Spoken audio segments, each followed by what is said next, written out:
Hindi mo kailangan dito magbale-balentong, napakalinaw ng language ng ICC rule. And really makinig ka, this is international law in operation. You didn't comply with this. Sabihin mo nga, and really, did you?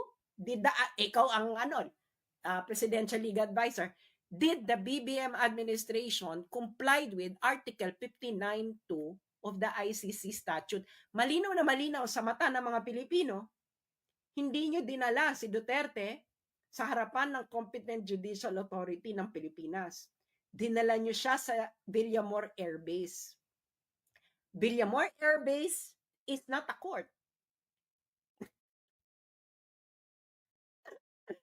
Siguro naman malinaw sa ating lahat yan, di ba? Baka naman dito bubudulin pa tayo. Villamor Air Base is not a court. Kayo mga sundalo, is Villamor Air Base a court? Is Villamor Air Base the venue of the competent judicial authority na kung saan dapat dadalhin nyo si Duterte pagka-aresto ninyo? NO. Kung hindi naman kayo tanga. Torres, is Villamor Air Base a competent the venue of competent judicial authority? NO.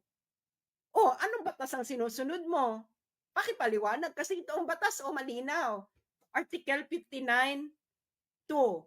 Tama ka, inaresto mo.